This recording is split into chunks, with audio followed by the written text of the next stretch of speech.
Bienvenue dans ce nouveau numéro de Ski Mag consacré au vélo dans 50 ans en Yvelines. Vous êtes de plus en plus nombreux à utiliser le vélo pour vos loisirs, pour aller au travail. Alors on va faire le point avec Jean-Baptiste Amonique, qui est vice-président en charge des mobilités pour 50 ans en Yvelines, sur tous les efforts qui sont faits pour rendre l'utilisation de ce vélo plus agréable, plus simple, plus facile.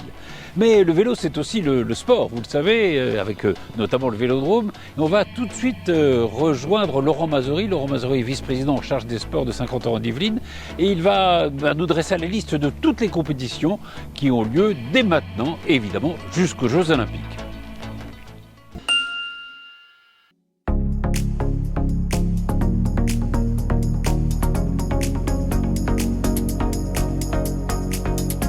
Ici, à 50 ans en Yvelines, nous allons accueillir dans les mois qui viennent et dans les années qui viennent un grand nombre d'épreuves sportives tout orientées vers le vélo.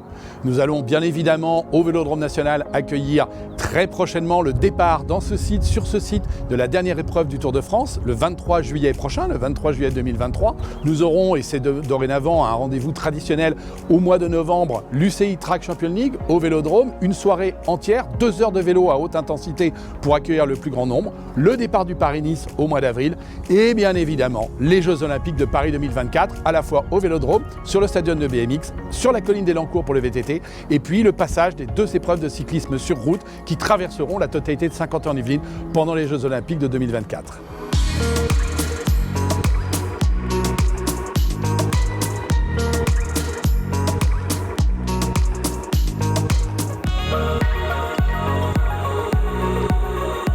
Le retour d'expérience est fondamental pour accueillir des épreuves internationales. Ici au Vélodrome, nous avons 2 fois de suite accueilli les championnats du monde. On a pu tester les installations et la façon d'accueillir les gens.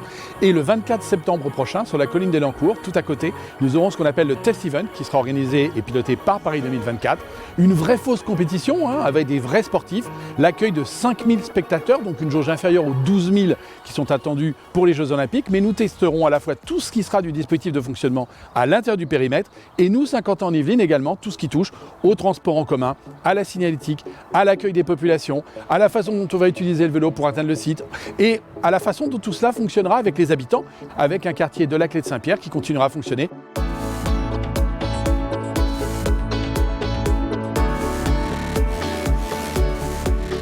Toutes les installations sont ouvertes au public. On peut faire des stages d'initiation Vélodrome, on peut pratiquer le Vélodrome sur piste ici avec des champions de l'équipe de France qui vont vous initier à la pratique du vélo. Le VTT demain sera ouvert à tous. Le BMX, les clubs et nos associations viennent y faire du BMX tous les jours. Bref, le vélo, c'est tous les jours à 50 ans en Yvelines et pour tous.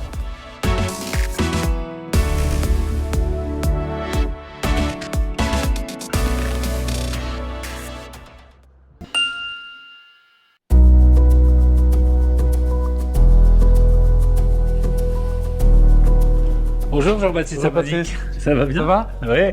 Alors, merci de nous recevoir chez vous, dans votre mairie. Avec plaisir. De Villepreux, parce que vous êtes le maire de Villepreux, évidemment. Oui. Mais vous êtes aussi le vice-président de 50 ans en charge des transports et des mobilités. Exactement. Et on va donc parler de ce vélo. Alors, on vient de voir avec Laurent Mazory les compétitions. C'est très important, les compétitions, le Vélodrome. Il y aura la dernière étape du Tour de France qui partira du Vélodrome. Il y a les JO, évidemment. Il y a eu Paris-Nice il y a quelques temps aussi, qui est un grand événement vélocycliste.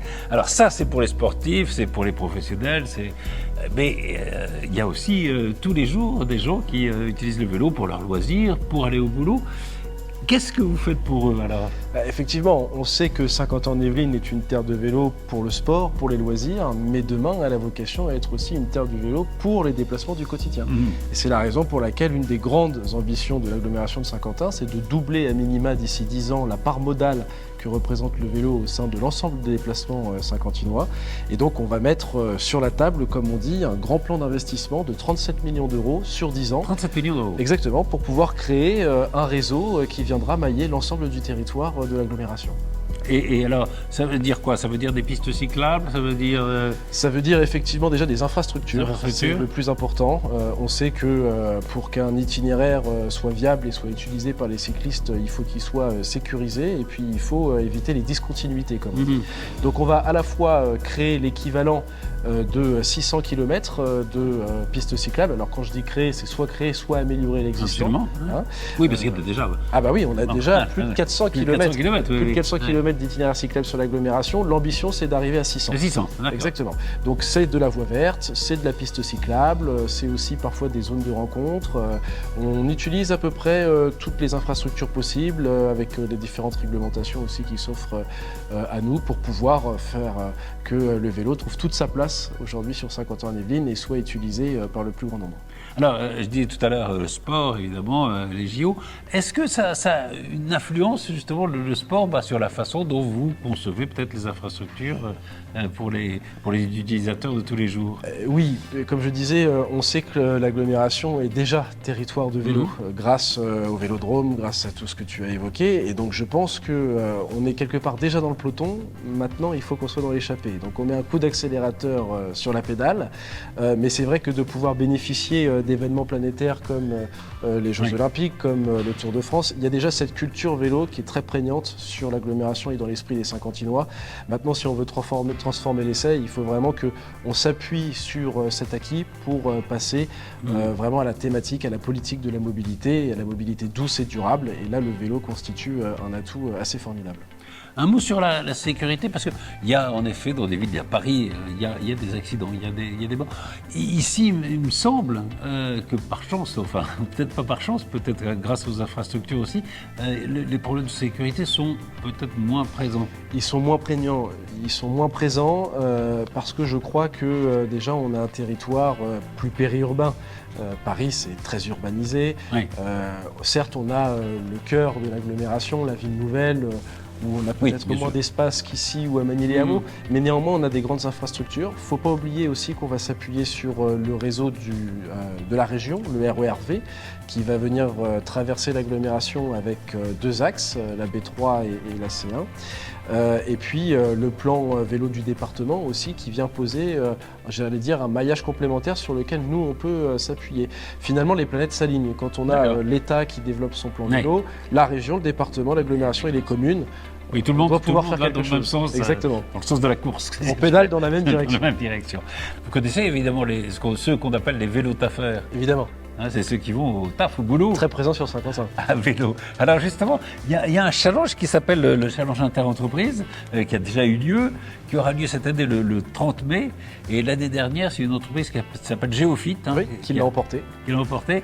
On a été les voir et on va faire le point justement sur ce nouveau challenge interentreprise qui aura lieu donc le 30 mai prochain. Saint-Quentin-en-Yvelines a mis en place le challenge vélo interentreprise pour développer les trajets domicile-travail à vélo. Nous avons 3 challenges différents. Donc, nous avons 2 challenges individuels. Donc, le meilleur rouleur, celui qui réalisera le plus de kilomètres. Le meilleur cycliste, celui qui réalisera le plus grand nombre de trajets. Et également la meilleure entreprise cycliste, à savoir le ratio entre le nombre de trajets et le nombre total de collaborateurs.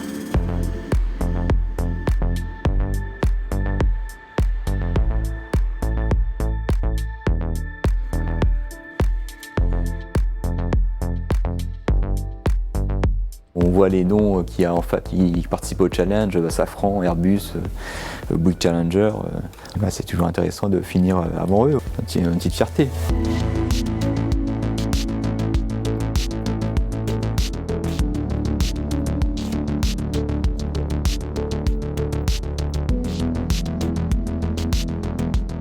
Je pense que ça a incité aussi la direction puis le service RSE à accélérer la mise en place de la charte mobilité. Et depuis le début d'année, ils ont mis en place le forfait mobilité durable qui alloue une somme d'argent pour venir au travail en vélo.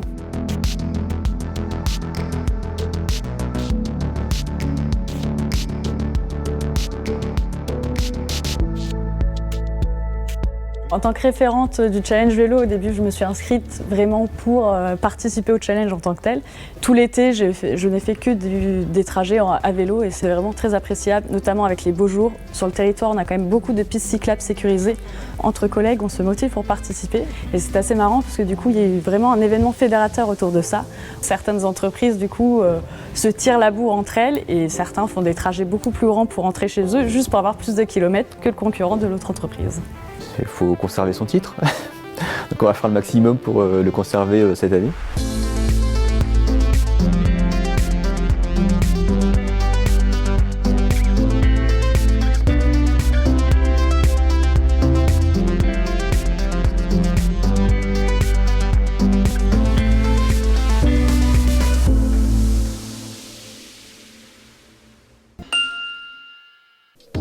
voilà, le vélo taf, ça se développe de plus en plus. J'adore ce mot vélo taf. Le Les vélo vélos taf. taffeurs.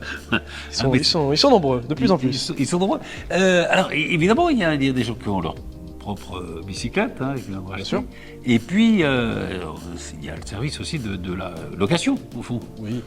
Oui, parce qu'il y a ceux qui bénéficient d'aide justement pour l'achat de vélos, notamment de vélo électrique. Mais nous, on a développé avec la vélostation qui se situe actuellement en gare de Saint-Quentin-en-Yvelines, Montigny-le-Bretonneux, la vélostation avec ce qui sera demain notre agence de la mobilité, qui sera d'ailleurs mobile, elle va pouvoir se déplacer dans les territoires. C'est ça, et on ne sera pas obligé d'aller à la gare forcément pour avoir un prendre vélo. son vélo. Ouais, D'accord. exactement. Le vélo pourra être apporté à ceux qui le réservent. Donc on a plusieurs centaines de vélos, des vélos électriques comme celui-ci, des vélos standards, à la location très courte, à plus longue durée, pour essayer de répondre aux besoins qui s'expriment de la part des 50 citoyens.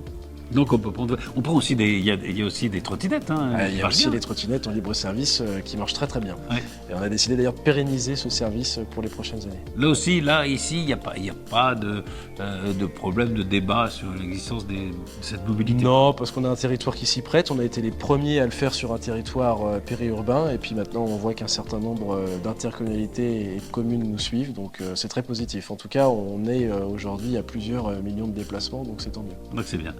Alors on parlait tout à l'heure justement du vélo sportif, du vélo de loisir, du vélo pour aller bosser. Il y a un club qui est un très ancien club, qui est le vélo club de Montigny-le-Bretonneux. Oui. On les voit passer même à Villepreux de temps en temps. Voilà. Et alors là, il y a de tout. Il y a en effet des gens qui font du sport, mais il y a aussi le vélotourisme. Ils sont tous dans la même association. Bon, on est allé les voir, voir le VCMB, le vélo club de Montigny-le-Bretonneux.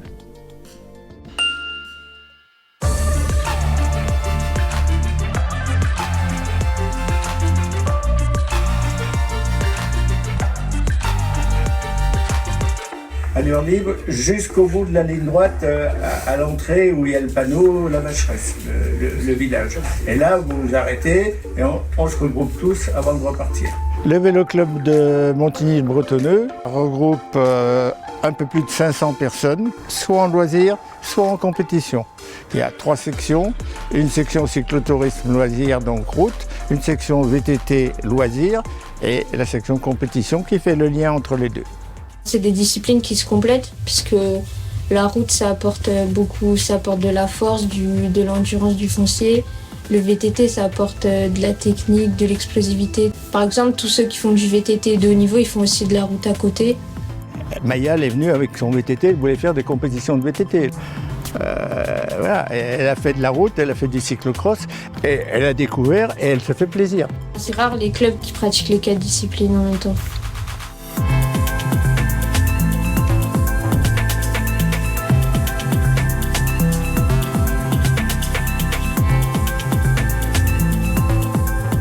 Ici, on a de la chance d'être une équipe de filles.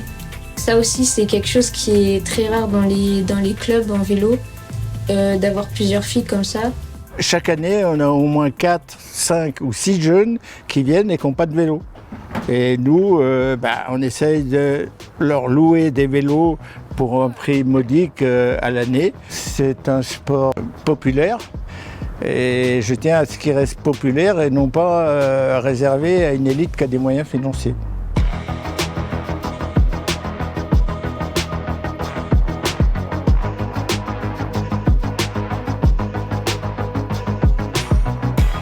Un gars qui fait de la compétition, il va traiter, je dirais vulgairement, les cyclotouristes de Charlot, quoi.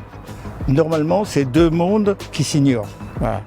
Là, comme on est dans le même club, il n'y a plus le même regard.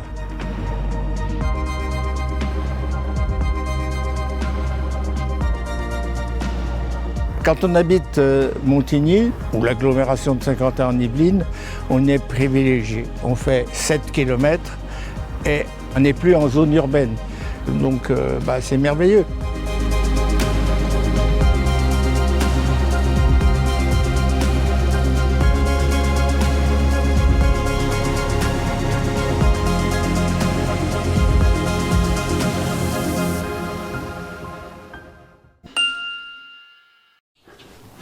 Ouais, j'ai l'impression, mais je parle sous votre contrôle, que finalement, le vélo, bon, autrefois c'était plutôt les jeunes, les sportifs. Maintenant, j'ai l'impression que ça peut concerner tout le monde, quoi, avec le vélo électrique, le vélo musculaire notamment.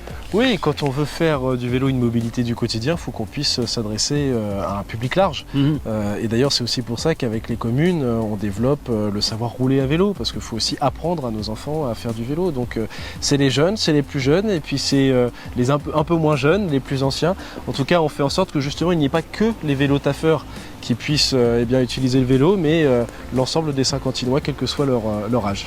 Merci beaucoup Jean-Baptiste Abadie. Avec plaisir. Faire comme disait mon copain Gérard Holtz, vive le vélo.